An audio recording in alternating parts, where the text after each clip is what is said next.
But how about that time somebody stole your stuff? Wow. Where was that at? So I was in the Western, which is one of the high-end hotels down in Atlanta, Georgia. I was Mm-hmm. shooting a bride pre-shoot Mm-hmm. for her wedding gown, and we were at the hotel. So upstairs, there was the makeup artist doing her makeup. I had my bag only about 10 feet away. This is a day of a wedding. No, not the day of. It was her pre-shoot for her wedding So photos. this. Just the bride. Me shooting the bride for some Okay. pre-photos. Okay. Full gown and everything. So she was getting her makeup done about 10 feet away. My bag was sitting not exactly in the same room, but in a area that you pretty much still could see if someone was moving about. Mm-hmm. I went downstairs to get ready to shoot, and I had one camera. I was testing the lighting and everything while they were doing makeup. Mm-hmm. Came back, everything in my bag. They didn't take the bag. They took one of these big boys out of my. Actually, they took one of these and one of my 24 to 105s, and I had a 50 millimeter prime, the big boy for Canon, They knew what they was doing. red lens, and it was all gone. Dang. Yeah, So they didn't take the bag. They went and took the stuff out the out bag. the bag They knew what to grab. and walked. Did you ever figure out? Did they have cameras? No, I didn't. I didn't even try to do anything from there. I just called the insurance company. Have insurance on your product. Insure your product. Had a check out to me the next day. Really, the next day. Next day, the check was there. What insurance is this? Ooh, I think it was American. It's been about. This was about 15 years ago. Dang. I think it was American. The next day. Yeah, Cause I feel like when I was impressed. yeah, Yeah. insurance would give me a hard way to go with. Anytime I ever had to use insurance, there's always some Really? rigmarole, some riffraff, some shenanigans, some malarkey. That happened with you when you have to get. Not camera stuff, but like car insurance or like just insurance. Never. I haven't experienced anything like that. You know how when they send you stuff, they talking about you'd have gone past your vehicle warranty, Yeah. and they be like, oh, you get the extended warranty. Right. But then when it's time to use it, oh, we don't cover that. I don't like that. You gotta read the fine print. Yeah, I read the fine print. Did you read the fine print? It wasn't for me. It was somebody else. But Okay. I learned from their experience that no, I ain't fooling with that. Right. See, I don't got to put my hand to the fire. I'll look at your burnt hands, and I'm not gonna put my hand to the fire. Not you personally. Right. I know. But yeah. I know. So Well, insure your product. yeah, get insurance. Yeah. So I also had a situation where I was downtown Atlanta, Georgia again. You know, that's sometimes, a lot of times people really want to be in downtown areas, but you're subjecting yourself to some serious theft when you're in the city, in any city. I'm just, these are situations that happen to me that I thought was a secured area. Broke my window out. Didn't take any cameras, but I had, like, imagine all of your accessories. And we all know, if you don't know, this is not, when you're really serious about this business, accessories from the smallest little things are very expensive. It adds up, $20, $40, $50. Yeah, you're not buying a big lens and a camera, but when you got a lot of accessories, clamps, and all these different things, that was at least, on the low end, about $1,500 worth of accessories that they broke my window out, snatched the bags, and was out. Right. I got you. But I had all my gear. I was shooting, Yeah. but accessories, man. I never had nobody steal my stuff like that. We had some riots in Baltimore back in like 2015, 2016. Yeah. And I went down Mondawmin. I had all this camera gear on me. And I was out here trying to be a little photojournalist, taking pictures of what's going on. People had stole all his shoes out the mall. And this guy was running across the street with boxes of shoes like this. And I'm standing at the corner. He come run across the street with all his shoes. These guys pull up in the car. They jump out the car, jabbed him. took all of the shoes, and I'm standing here with my camera like, but see, they don't realize all this camera gear I got is worth way more than whatever them shoes was. Way more. But they wasn't paying me no mind. They wanted to get them shoes. And I watched them, jabbed them, took the shoes, and got out of there. I took my camera. I went home after that. I wasn't fooling with them no more. Being a photojournalist at the Baltimore Riots. See, if I'm not getting paid, I'm not taking my gear out to situations that could subject me to possibly losing my gear. Yeah. I'm not doing it. I was young and well, that was 16. It's 2024. That was almost 10 years ago. You was excited, wanted to get some shots. A lot of people do it. Yeah. I just ain't that excited about events that gives me an opportunity to get hit in the head for my gear. Yeah. I got a couple good shots, and there's another guy, Devin Allen. His picture went up on the New York Times and stuff. But a lot of people was calling me like, "Oh, Dev, I heard your picture was on New York Times," because he's a young black guy from Baltimore named Devin, and people automatically thinking it's me. My people thinking it's me, but I'm like, no, that wasn't me. That's this other guy, Devin Allen. So, but wasn't it really you? I mean, I was out there, but my picture wasn't on the New York Times. Oh, you didn't send them in. You probably would have got them. You probably would have went up, but you just didn't send them in. Maybe so. You know. So hey, for photojournalists, you got to know when to send it. Don't go out there and just shoot it and don't send it in with opportunities. Yeah, just didn't send it in. Got to get it out there. They want the first one coming. Yeah, quick, fast. You know. Some of my pictures are at the World Trade Center though, downtown Pratt Street. Mm-hmm. Where they got the thing where you can go up to the top of the world and see the whole Baltimore City 360. Down there in the lobby, those are my pictures down there. Wow. You can see I wrote my little name on there. So if you ever go to the World Trade Center on Pratt Street, you can see some of my pictures down in the lobby. Cool. Yeah. Always remember to put your name on it when you're doing it. Sign it. I used the white ink and like wrote it on the picture, not like on the frame, but on the picture itself. Okay. Yeah. So there's that. So another situation that wasn't associated with theft is when, as far as being prepared when it comes to gear. I was shooting a wedding, and the wedding went over time. They had limos waiting on them. So the wedding went over, and it was a wedding party of about 30 plus. So, of course, we're at a church, and then the second venue is a location that you have to go to outside of the church. So by the time the wedding was over, the limo guys was like, look, either y'all come now or we're going to have to go. We have another gig. Right. So, of course, me as the photographer, those are your main portrait type shots, your main shots for the wedding. Right. So they had to scratch it. It was actually it was around about this time of the year. It was somewhat cold, little rainy. We were losing light as far as outside because it was around about 5 o'clock when it ended. So we get to the other venue. At that point, they rush out. I don't get any of those shots. Then we get to another venue. Then the space is very small. There's no, and it was dark by the time we got there because it was a 45-minute drive to the next location, as well as it had started raining. So what do? What would you do in that situation? Small area, wedding party of about 30 people. What do you do? Indoors. Indoors. And we trying to get a big group shot. Because you had the reception. Yeah, you still ain't did your breakdowns of the wedding party. I'm starting with the big group shot first.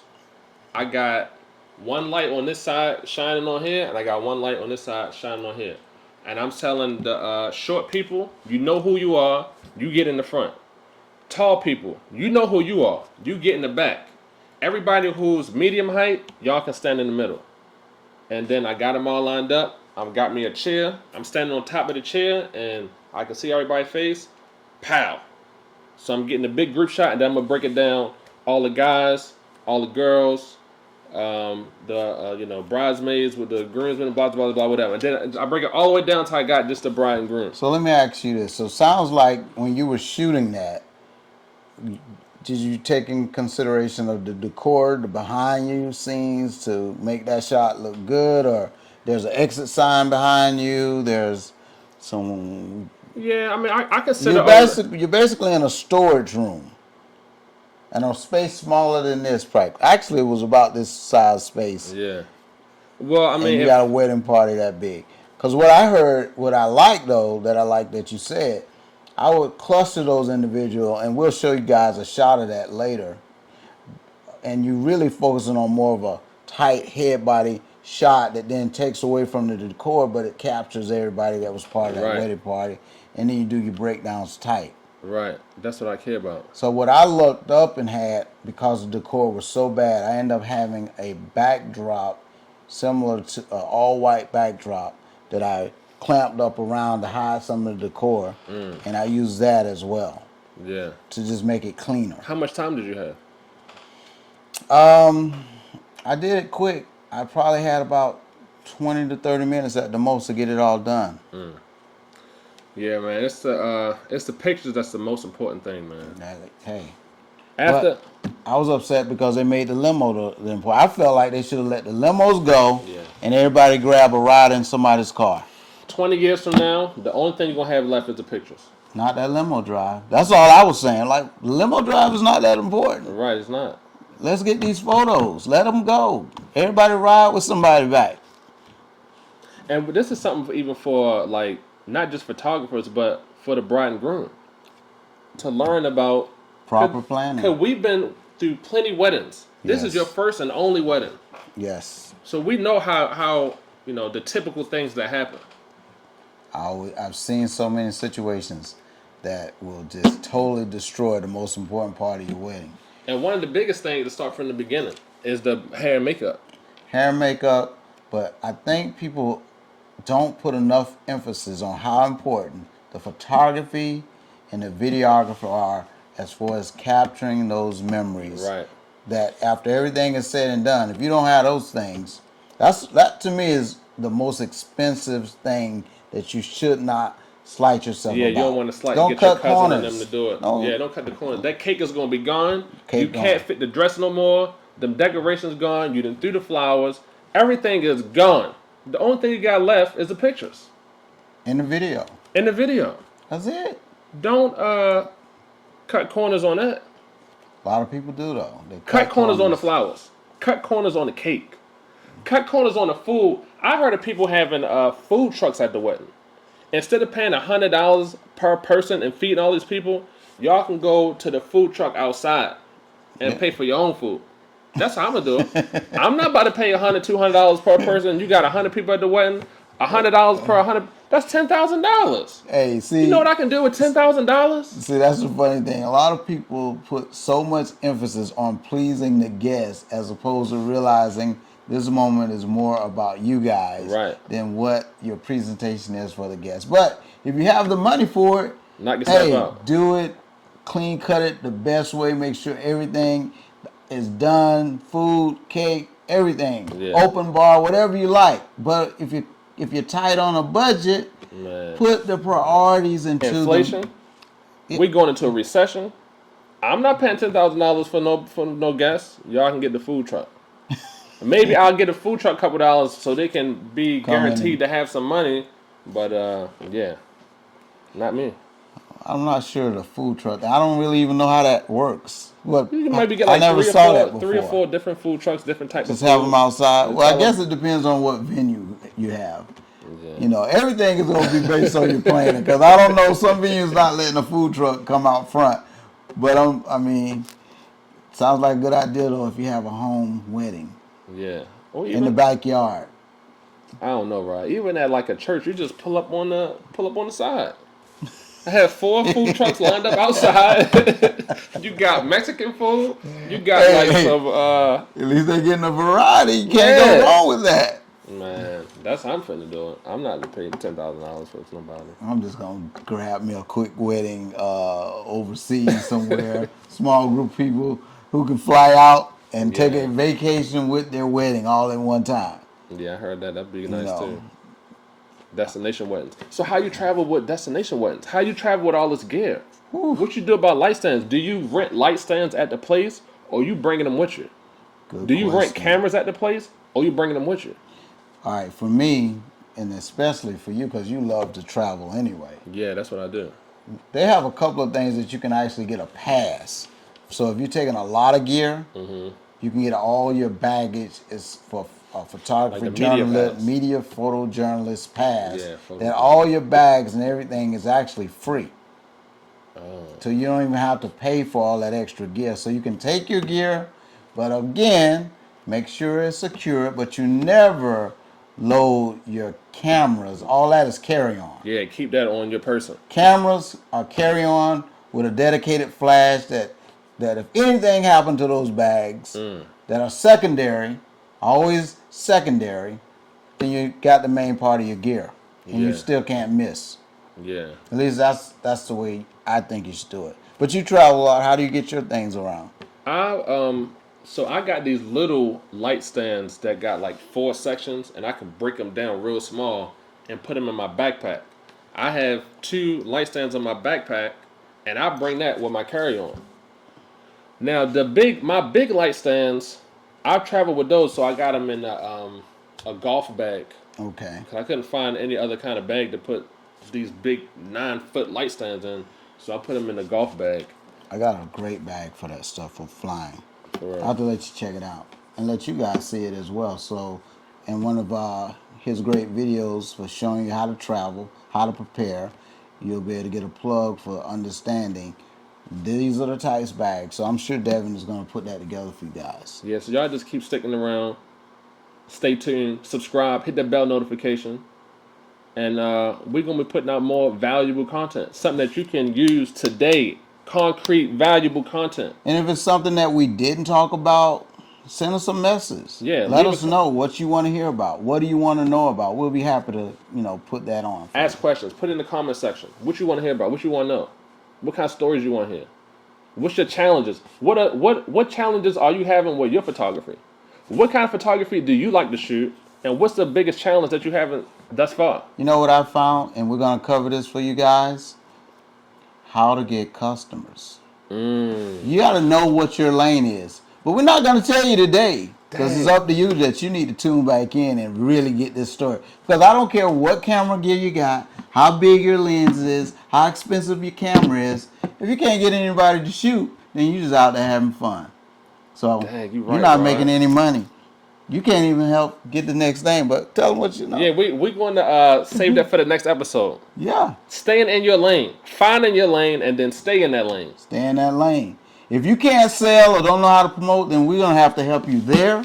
And then if you still can't do it because everyone doesn't have that ability, you're going to have to either find the means to get that individual to help you promote and sell and close your deals. But if you're out there keep thinking that you can wear hats that don't fit your head, then you're stuck.